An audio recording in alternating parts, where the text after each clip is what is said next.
first, why Marin County and sea level rise? Well, the quick answer is we flood.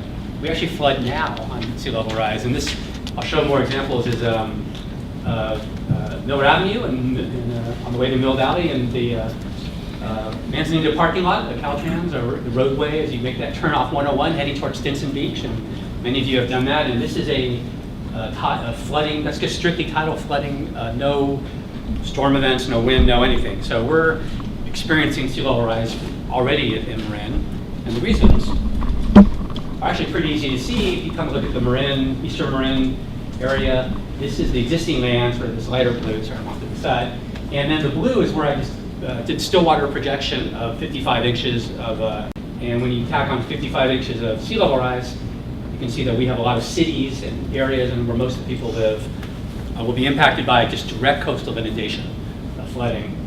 And this happens actually even if you make it 20 or 30 inches. It really doesn't make a huge difference in the extent because it's so steep and the edge is so apparent and subsided there along this edge. We also have very steep watersheds, which leads to a really great thing if you're a hydraulic flood engineer like myself, but we have flash flooding combined with higher downstream tidal boundaries, leads to more flooding.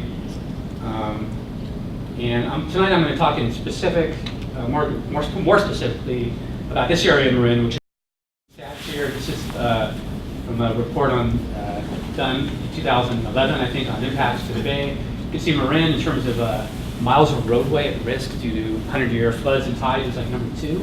We just passed San Mateo. This is for a county of about 250,000 people. And then same projection, and this holds up for many tables. Just replacement value of buildings, I think we're number 2 of all the counties within the San Francisco Bay Area. So we have a problem now. And what also makes it cool, or what a great place to look at sea level rise adaptation planning is, besides I mentioned flooding for both the river and the bay, is we have impacts to everything, and all in one spot. So we have infrastructure, you saw the roads, pipes, we have residential, commercial, utilities. We also have some wetlands we're looking at, they're valued for enhancement, for wave attenuation and sea level rise planning. I'll talk about that. And we have a very active, very well-versed public, all that, So we have an area where we have the issues, and we have really everything in one area, which is what I tell the funders when I'm writing grants, trying to get money. It's the great, called the Sea Level Rise Laboratory of the Bay Area, because I think it's all in one spot where we can try to get a handle on it, hopefully. And these are just some examples of, these are just from the December 2012 top floods. So it's clear sky. This is just straight out of the bay onto Almonte and Miller Avenue. That's TMI school.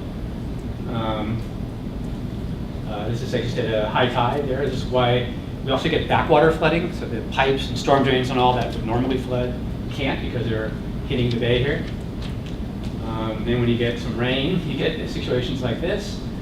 This is a big New Year's 2006, December 31st, 2005 storm.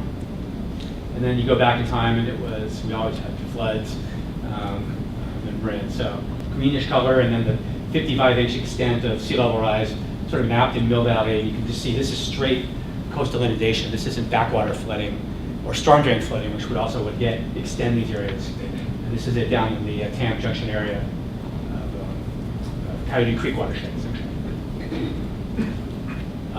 So I'm going to take a second here and give some thoughts. I mean, the way the talks were is I'm doing the more local, and then Dilip, I think, is a little more regional. And Christina, I think, is doing the larger, sort of bigger view.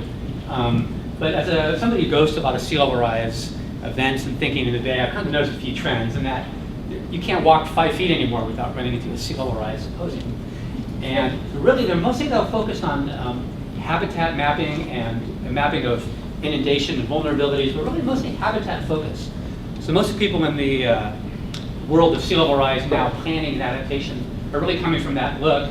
One of the big ones that I'm also very involved with is the update of the 1999 Habitat Goals Project for San Francisco Bay. Some of you may be aware there was a big report that came out in 1999 with sort of all the habitat goals mapping for the bay, and it's currently undergoing revision for climate change and adaptation impacts. And I'm a member, especially of there's a whole subgroup on transition zones, how we're going to maintain habitat and flood protection as the bay goes up. They're called transition zone planning. BCDCR project is also kind of an example of this. We're very focused currently mapping and vulnerabilities assessment and all. But I think with all these studies, there's been less focus to date. And where I'm hoping to go with a lot of this planning is on the engineering adaptation side. So we don't have a lot of room in Marin to move. We're not going to remove all the people, or well, that's probably not. And so we have to also look at, and I'll talk a little more in detail about what we can do to control tides, to deal with rising sea levels and flooding within the space that we have. This slide is just from the current projection of sea level rises, and others here probably will talk about that in more detail, but they're all over the map. And honestly, I'm not a big, currently not a big worrier about the exact number, because we're not going to know the rise in sea level until it's lapping at our feet, actually. So it's all kind of guessing at this point. But you get up to the 2100 year, and you can see a huge range from, these are centimeters, but 10 centimeters up to 140 potentially, with a mean of about 50 or 60 centimeters. And this is a note to remind myself to mention that when you flood from both ends, you actually have to worry about the called the combined probability, or the coincident probability, and that's the probability of having a high tide and a storm event when you're doing your planning. So this really complicates and makes much more interesting the sea level rise scenarios that you want to use in your studies and your modeling. And everything I do is in a sense project related. So if it's a CIP plan, what are the assumptions that we're using for our designs, for pump stations and pipes and walls and adaptation. So the Corps got a lot of background in this, and I won't go into it, except that makes your assumptions of this 100-year storm against this tide sort of almost a three-dimensional view. And this is from an Army Corps report. We have to start really thinking almost three-dimensionally in terms of what assumptions you're going to use for sea level rise and flooding planning scenarios. So our approach, and mostly I have pictures, but I think I have one really wordy slide here. We are analyzing our vulnerabilities, like everyone's doing, in terms of assessing what we have and how wet it gets. But we're so steep that in a good sea level rise planning, pretty much everything's inundated. So it makes ours a little easier than other areas. I'm going to show a slide here what this means, but we're looking at the watershed sort of more holistically as a system, and I'll show you an example of that. Really, this means tracking the water from the raindrop down to the bay. And the goal of all this, at least to me, is to help start giving the engineering design basis so the politicians and the community could start the planning. Because at least in Marin, as you'll see here in a minute, the choices are probably they're just all bad. I mean, we're heading into a phase where we have rising sea levels and flooding and constant flooding and chronic flooding, really. So all of a sudden, there's higher groundwater and utilities start to rot. And there's a whole bunch of things that happen sort of chronically before you get devastation. And this is opposed to some areas like maybe Sacramento where they have levees. So there, when they fail, they'll fail catastrophically. People like Louisiana. We're more of a chronic flooding condition because we don't have those levees. But my goal in all this is to start the dialogue, because it's all been in the ether at this point. What does it mean to plan for sea level rise? And I'll show you some examples. And so these are the range of solutions we're looking at. In a little bit of time I have to talk. I can't anywhere get into all of these in any detail. But I'm going to talk about three, which is just conceptual layouts of the coastal barrier along Richardson Bay.